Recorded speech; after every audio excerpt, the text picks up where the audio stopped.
Père très saint, je veux bénir ton nom et te rendre grâce à nouveau. Que toute gloire te revienne au siècle des siècles. Père, je prie qu'en ce jour, mon esprit soit ton esprit et que ma langue, Seigneur, dise ta vérité. Je prie, Seigneur, que comme l'église primitive, Seigneur, comme tes premiers disciples, que tu touches le cœur de tous ceux-là qui écoutent cet enseignement et que leur vie soit transformée pour la gloire de ton saint nom. En ton précieux nom, j'ai prié. Bien-aimé, je viens encore partager avec toi un autre enseignement qui a pour terme: ton ennemi, c'est l'état de ton cœur. Je répète, ton ennemi, c'est l'état de ton cœur. Matthieu 7, versets 21 à 23. Je lis. Car c'est du dedans, c'est du cœur des hommes que sortent les mauvaises pensées, les adultères, les impudicités, les meurtres, les vols, les cupidités, les méchancetés, la fraude, le dérèglement, le regard envieux, la calomnie, l'orgueil, la folie. Toutes ces choses mauvaises sortent du dedans et souillent l'homme. Bien-aimé, le cœur de l'homme dont le Seigneur Jésus-Christ te parle ici n'est pas le muscle cardiaque qui a la taille d'un gros poing, comme ton poing là, et qui pèse pratiquement 300 grammes. Mais le Seigneur Jésus te parle du siège de tes émotions, de tes sentiments. Selon la Bible, le cœur de l'homme est le siège de sa volonté, de ses choix, et oriente sa vie tout entière soit vers la pureté, soit vers la corruption. Amen. Les pensées du cœur de l'homme sont cachées. Mais c'est au fruit que porte une personne que l'on peut découvrir son cœur. Comme le dit ta Bible, dans le livre de Matthieu 7,16, vous les reconnaîtrez à leurs fruits. Cueille-t-on des raisins sur des épines ou des figues sur des chardons? Amen. Mon frère, ma soeur, j'aimerais te poser cette question-là. Cette question qui est la suivante. Amen.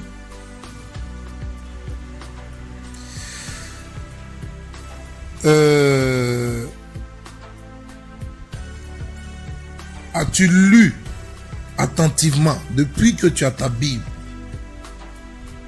ce que dit le Seigneur dans Marc 7, versets 21 à 23? T'es-tu arrêté sur chacune des choses nommées par lui qui se trouvent dans ton cœur? les mauvaises pensées, les adultères, les impudicités, les meurtres, les vols, les cupidités, la méchanceté, la fraude, le dérèglement, le regard envieux, la calomnie, l'orgueil, la foi, la folie au moins. Bien-aimé, sache que tu dois apprendre à accepter et à reconnaître le mauvais état dans lequel ton cœur se trouve, au lieu d'accuser toujours les autres, au lieu d'accuser toujours la sorcellerie, le diable, de t'avoir fait ceci, de t'avoir fait cela,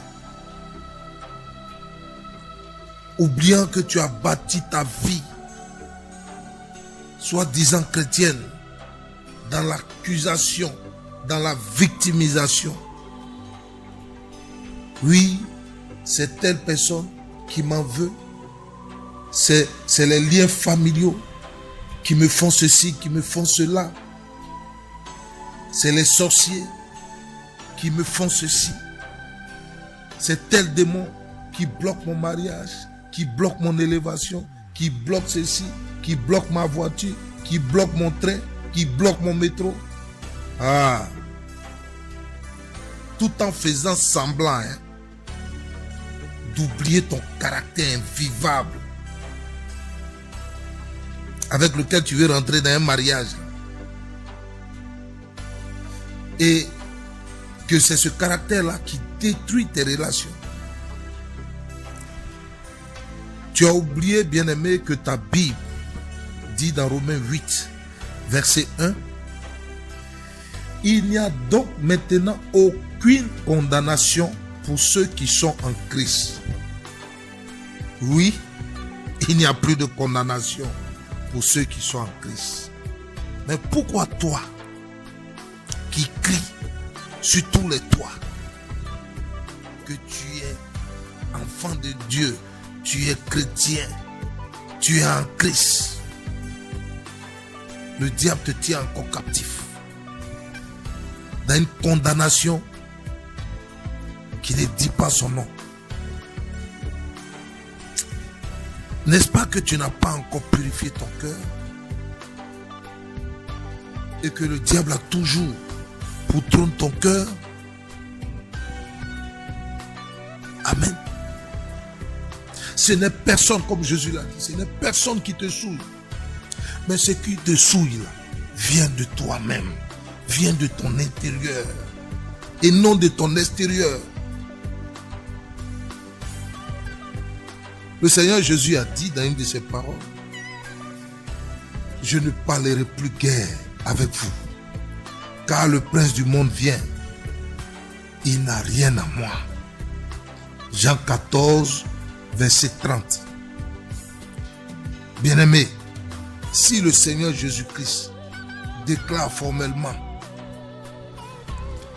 que le diable n'a rien en lui, comment se fait-il que toi, qui dis que Christ vit en toi, tu ne fais que te plaindre du diable?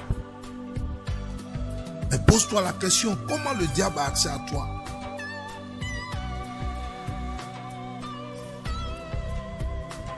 Amen. Mais c'est parce que il y a des choses qui habitent et agissent en toi, comme la Bible dit. Amen. Dans le livre de Romains 7, verset 17, je lis, le péché qui habite en toi, et maintenant ce n'est plus moi qui le fais, c'est le péché qui habite en moi. Amen. Quand vous prenez Romains 7, à partir du verset 15 jusqu'au verset 20, vous comprendrez mieux. Mais à cause du temps qui nous est imparti, je prends le Romains 7, verset 17 et le Romains 7, verset 20. Je lis le 20 maintenant. Et si je fais ce que je veux, ce que je ne veux pas, ce n'est plus moi qui le fais. C'est le péché qui habite en moi. Amen.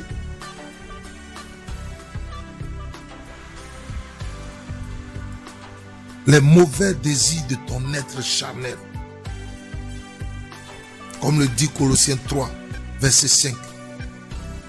Faites donc mourir les membres qui sont sur la terre, l'impudicité, l'impureté, les passions, les mauvais désirs et la cupidité, qui est une idolâtrie. Ce n'est pas celui qui va se prosterner devant une statue qui est idolâtre. Ça, c'est une forme d'idolâtrie. Mais voici, celui qui vit dans l'impudicité, qui a pour passion son impudicité, qui a pour passion sa cupidité, qui a pour passion ses mauvais désirs, qui a pour passion sa fornication, son adultère, le mensonge, la colère, la ruse. Celui-là est un idolâtre. Amen. Il y a aussi les passions qui combattent dans tes membres, comme le dit Jacques 4, verset 1. D'où viennent les luttes et d'où viennent les querelles parmi vous? N'est-ce pas de vos passions qui combattent dans vos membres? Amen. Et il y a aussi tes propres convoitises qui font la guerre à ton âme. 1 Pierre, chapitre 2, verset 11. Bien-aimés, je vous exhorte, comme des étrangers et voyageurs sur la terre, à vous abstenir des convoitises charnelles qui font la guerre à l'âme. Si tu ne comprends pas bien, tout ce que tu veux posséder, tout ce que tu veux posséder sur cette terre, amen, c'est la convoitise. Et ces choses-là vont faire la guerre à ton âme, vont s'opposer à ce que ton âme s'attache aux choses de l'éternité, aux choses d'en haut. Tes biens, tes richesses vont s'opposer, vont faire la guerre à ton âme. Amen. Il y a aussi les mauvais sentiments qui produisent des racines d'amertume en vous. Hébreux 12, verset 15. Bien-aimés, après tout ce qu'on vient, que je viens de dire, dis-moi sincèrement, qui est réellement ton ennemi? Qui te combat? Qui t'empêche d'être à l'image de Christ? Amen. Et pour cela, je veux que tu relises Marc 7, verset 21 à 23. Amen. Pour répondre à ma question. Bien-aimé, il est temps que tu donnes ton cœur à Jésus-Christ de Nazareth. Comme il le demande dans le livre de Proverbes 23, verset 26. Qui dit: mon fils, donne-moi ton cœur. Et que tes yeux se plaisent dans mes voies et dans mes voies. Amen. Et toi, tu prétends que tu as donné ton cœur à Jésus, mais tes yeux se plaisent dans tes voies. Ton cœur est rempli de choses impures, est rempli de cupidité, est rempli de convoitise, est rempli de tes désirs, est rempli de tes passions. Amen.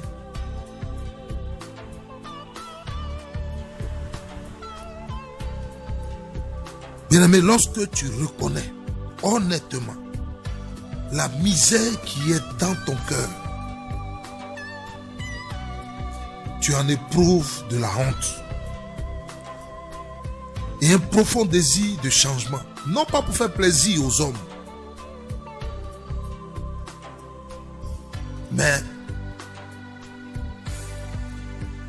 tu le fais pour Dieu, pour ton âme. Tu le fais parce que tu vois que tu n'es pas sincère avec ton Créateur, avec ton Sauveur.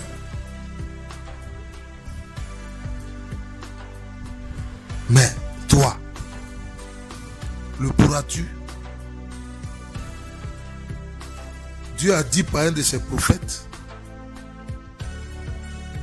que c'est impossible à l'être humain de se transformer lui-même. Amen. Jérémie 13, verset 23. Je lis. Un Éthiopien peut-il changer sa peau?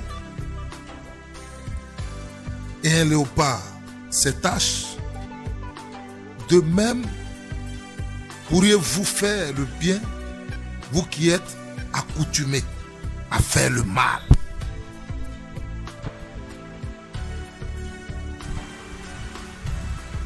Bien-aimé, tu dois premièrement reconnaître ce que ton cœur est réellement. Selon que Dieu dit, selon que Jésus dit dans Marc, reconnais ce qu'il y a dans ton cœur. Ne le cache pas, tu te mens à toi-même.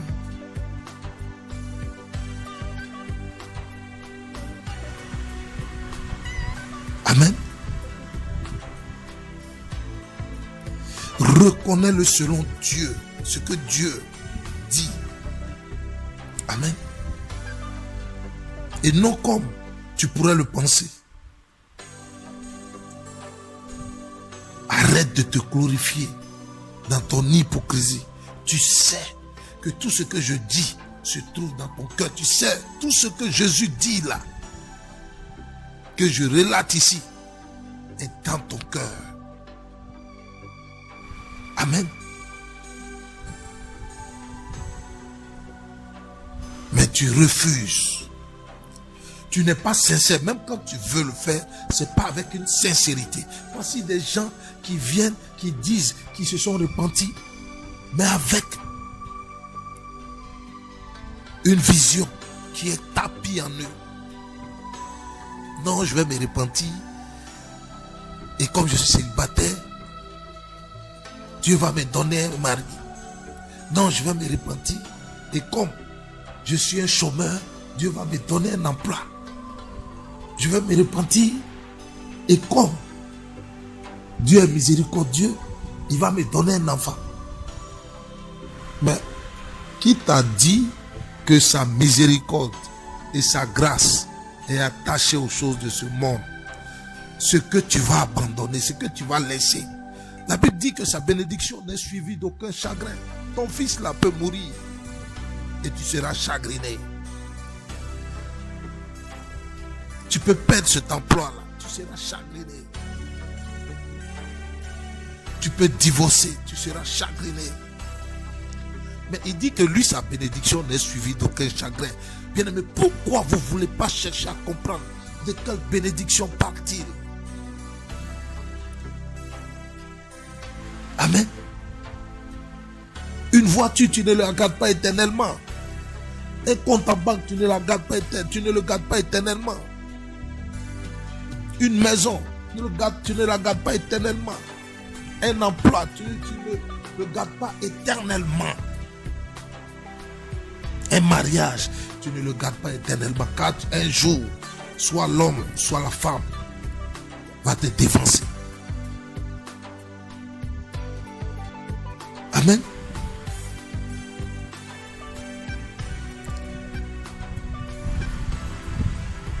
Le roi David, qui était l'homme selon le cœur de Dieu, n'a pas dormi sur ses lauriers pour dire non, mais moi Dieu m'aime, je suis un privilégié de Dieu, je peux pécher comme je veux, sa grâce me suffit.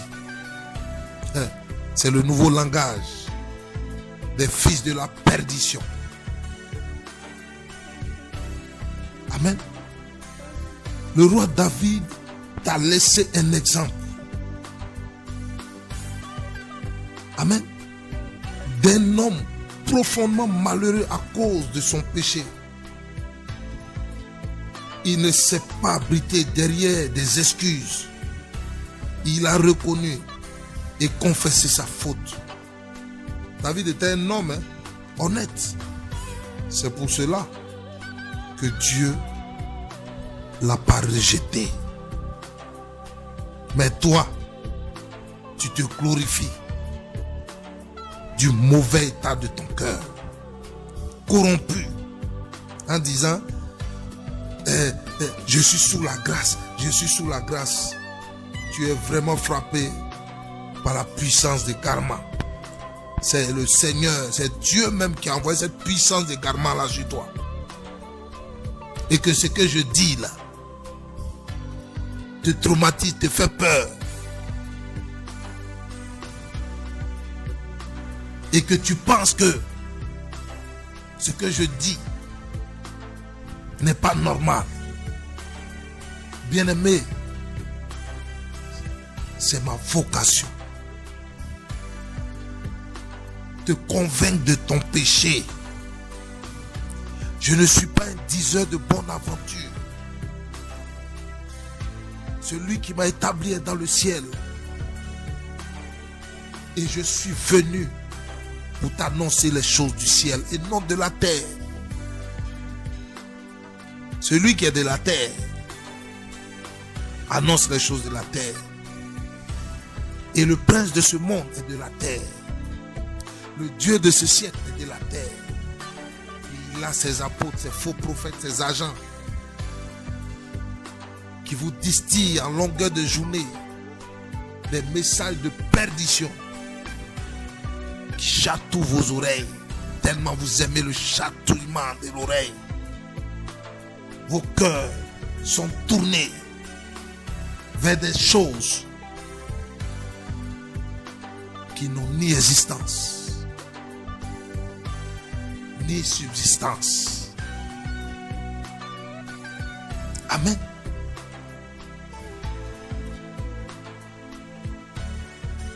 Jusqu'à quand? Nous voyons que dans le livre des Psaumes 51,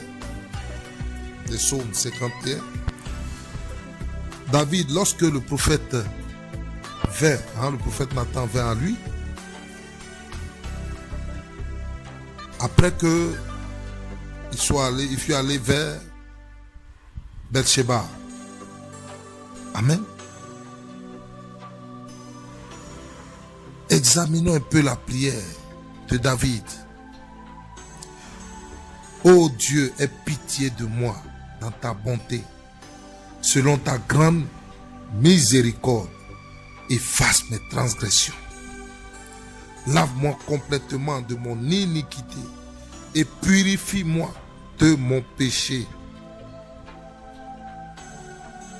Car je reconnais mes transgressions. Et mon péché est constamment devant moi.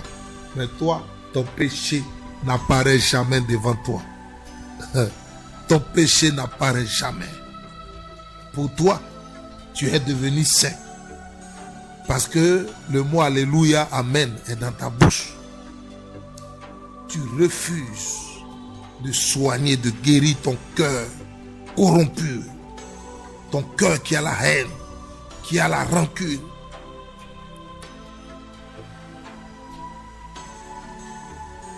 Là où il y a la calomnie, l'impudicité, les animosités, la colère.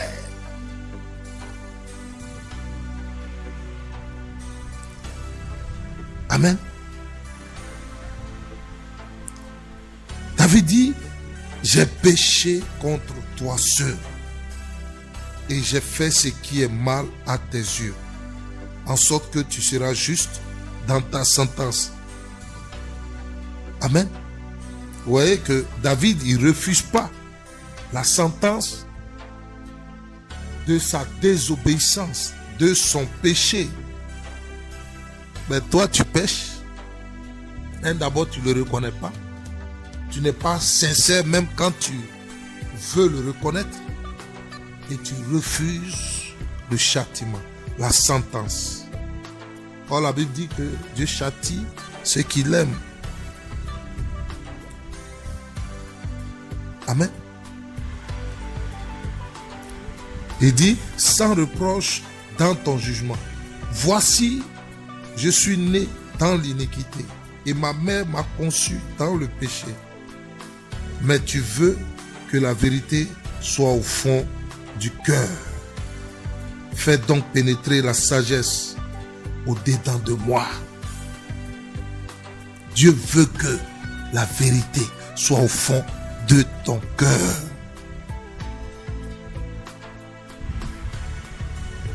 Mais toi,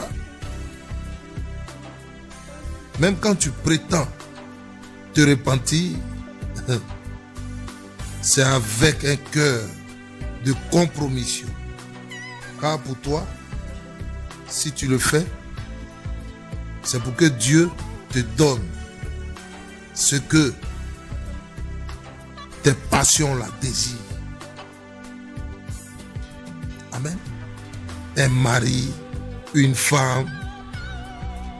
Tu ne te répands pas pour le salut de ton âme. Mais toi, ta repentance, tu le fais pour que Dieu te... Je ne sais pas c'est lequel de Dieu, mais pour une élévation terrestre, pour un bon rang social, pour la gloire du monde, la célébrité, la notoriété. Ça, c'est une repentance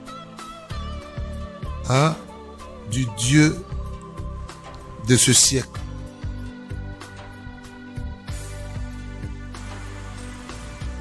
Nous voyons aussi que l'apôtre Paul était tout à fait lucide et honnête au sujet de sa propre nature. Dans le livre de Romains 7, je lis: nous savons en effet que la loi est spirituelle, mais moi je suis charnel, vendu au péché.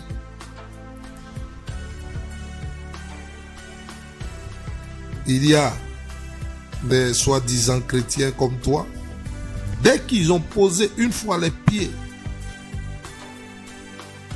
dans leur dénomination, dès qu'ils se sont achetés une Bible et qu'ils peuvent chanter au moins 2 cantiques, ils ne sont plus à mesure de sonder les cœurs.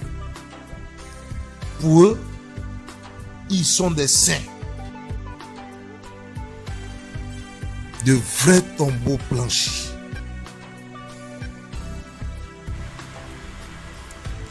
Je continue. Romains 7. Car je ne sais pas ce que je fais. Je ne fais point ce que je veux et je fais ce que je hais. Or, si je fais ce que je ne veux pas, je reconnais par là que la loi est bonne. Et maintenant, ce n'est plus moi qui le fais, mais c'est le péché qui habite en moi. Oui, le grand Paul reconnaît l'état de son cœur. Amen. Ce qui est bon, je le sais, n'habite pas en moi. C'est-à-dire dans ma chair.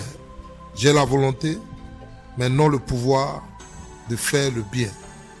Car je ne fais pas le bien que je veux, et je fais le mal que je ne veux pas. Et si je fais ce que je ne veux pas, ce n'est plus moi qui le fais. C'est le péché qui habite en moi. C'est le péché qui habite en moi. Paul ici n'accuse pas un sorcier. Paul ici n'accuse pas ses liens familiaux. Des choses qui n'ont ni queue, qui n'ont ni tête. Mais la Bible dit que c'est le diable qui est l'accusateur. Mais dis-moi, toi qui es tout le temps en train d'accuser, ne vois-tu pas que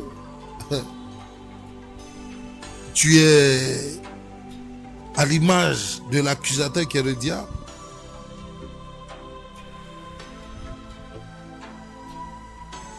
je prie en ce jour que tu te libères, tu te détaches de cet esprit d'accusation. Arrête d'accuser les autres. Arrête d'accuser les sorciers.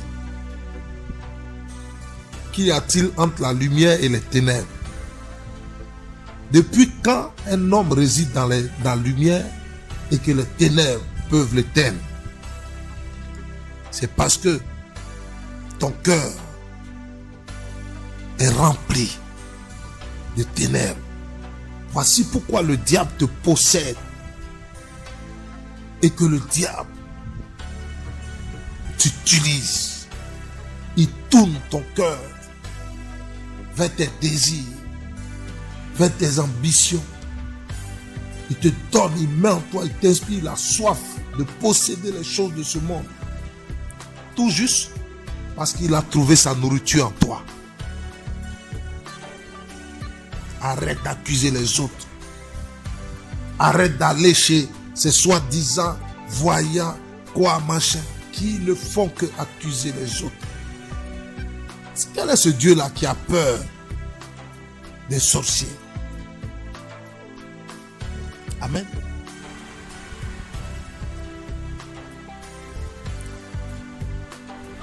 Je continue. Car je prends plaisir à la loi de Dieu, selon l'homme intérieur. Mais je vois dans mes membres une autre loi qui lutte contre la loi de mon entendement et qui me rend captif de la loi du péché qui est dans mes membres. Misérable que je suis, qui me délivrera du corps de cette mort? Amen. Bien-aimé, Dieu veut que la vérité soit au fond de ton cœur, qu'elle te conduise à une réelle repentance et un profond désir de changement. Voilà, le changement de ton cœur.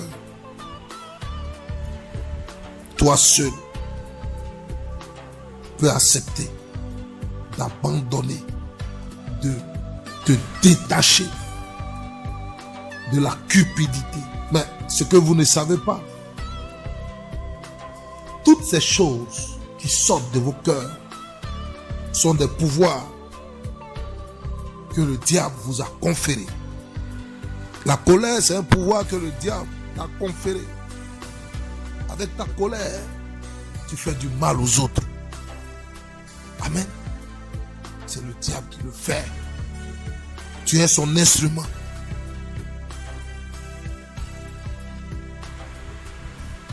Avec ton impudicité, il te pousse à faire du mal aux autres. Libère-toi de ces pouvoirs. Détache-toi de ces pouvoirs qu'il t'a conférés, que le diable t'a conféré. La cupidité, la ruse, la convoitise, les envies, les désirs charnels, les passions. Amen. Voici toutes ces choses-là qui sortent de toi et te souillent. Amen. Bien-aimé, Dieu t'accorde au contraire une grâce plus excellente. Amen. C'est pourquoi l'Écriture dit que Dieu résiste aux orgueilleux, mais il fait grâce aux hommes. Soumettez-vous donc à Dieu. Résistez au diable et il fuira loin de vous. La Bible ne dit pas accuser le diable. La Bible te dit de le résister. Et comment le résister? C'est en te détachant de tous ces pouvoirs-là qui t'a conféré. Amen. Approche-toi du Seigneur. Regarde l'état de ton cœur. Sonne-toi. N'aie pas honte. Prends une feuille et un bic et écris tout ce qui est sur ton cœur. Écris ce qui est ton cœur, ce qui est ton cœur. Écris sur cette feuille. Amen. Et tu verras que tu as besoin de purifier ton cœur. Car les ténèbres sont assis. Ils ont fait de ton cœur le trône. Quand la cupidité, quand l'amour du monde, quand la convoitise, quand l'impudicité, amen, est en toi, est dans ton cœur. Dis-moi, qui réside là? La lumière ou les ténèbres? Hein? Mais pourquoi tu refuses qu'on te le dise? Pourquoi refuses-tu qu'on te le dise?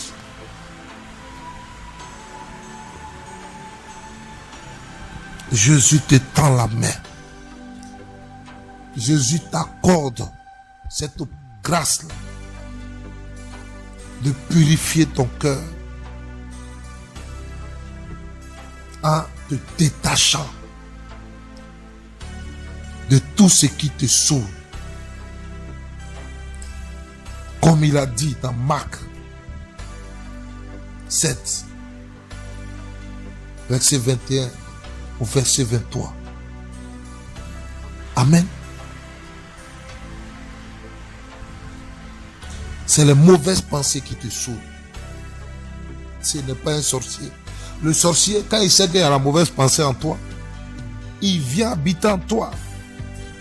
Et avec toi, il fera un pour avoir de plus mauvaises pensées. Quand il y a l'adultère en toi, il sait que c'est une œuvre des ténèbres. Il trouve en toi son refuge.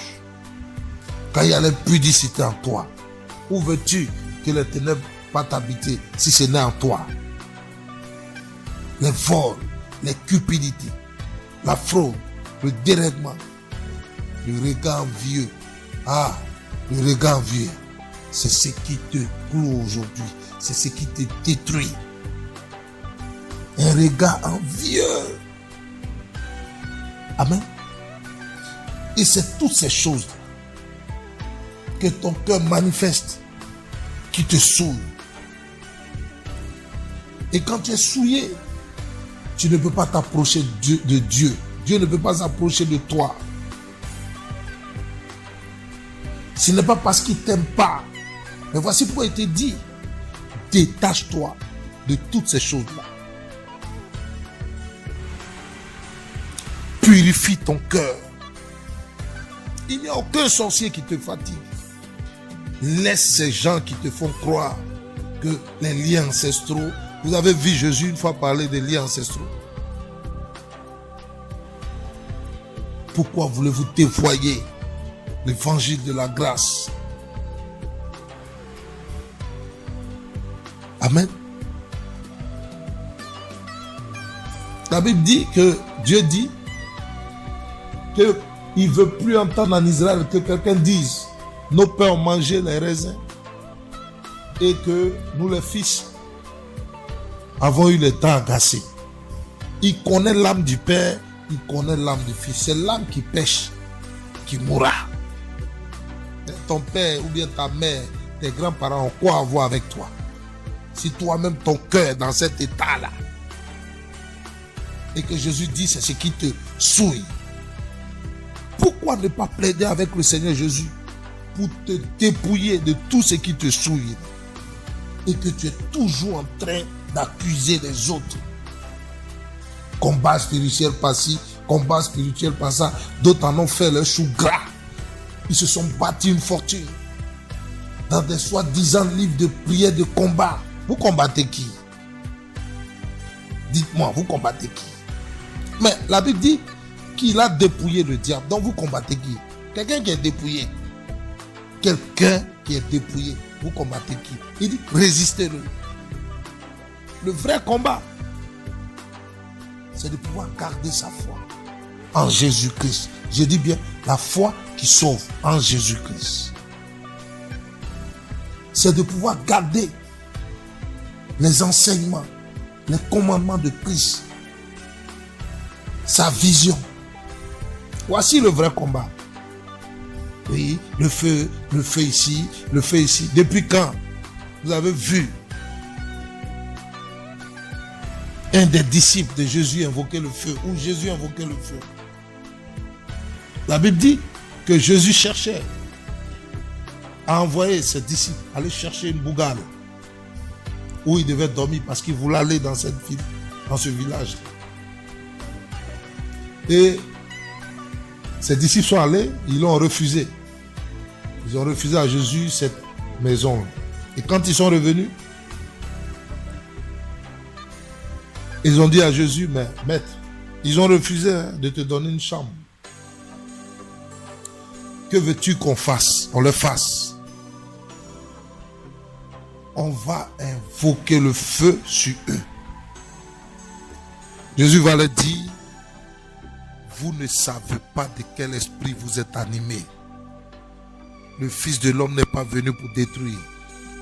Mais écoutez, chaque jour, votre bouche qui doit bénir, comme il a dit, bénissez ceux qui vous persécutent. Priez pour vos ennemis. Vous ne faites que maudire. Vous ne faites que maudire les autres. C'est ça, un cœur pur. C'est ça là, un cœur pur. Vous ne savez pas de quel esprit vous êtes animés. Et pour finir, vous êtes des instruments redoutables pour la sorcellerie, pour Lucifer, pour les ténèbres. Parce que vous ne savez que maudire. Ah, j'ai prié, lui là il est mort. J'ai prié, elle m'a attaqué. N'est-ce pas celui-là que tu prétends adorer qui dit, bénis celui-là qui te maudit. Prie pour celui-là qui te persécute.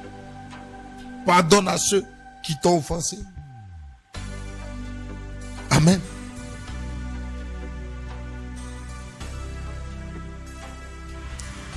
Si les chrétiens, soi-disant, avaient le cœur de Jésus-Christ, aujourd'hui,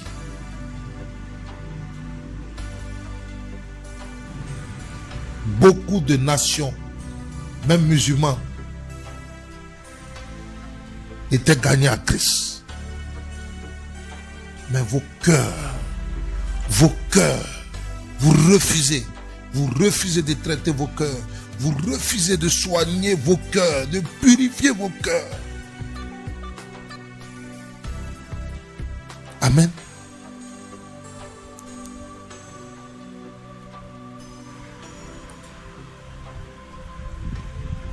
Que le Seigneur Jésus-Christ qui m'a fait grâce de comprendre et de manifester cet enseignement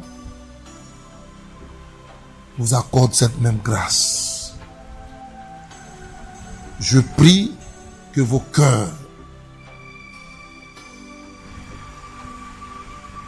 soient dépouillés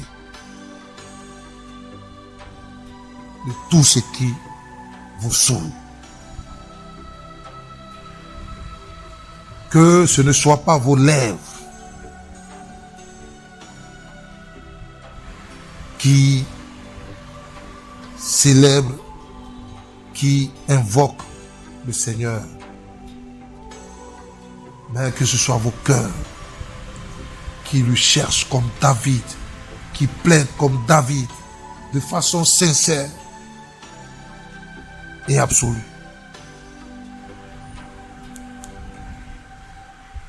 Que sa puissante main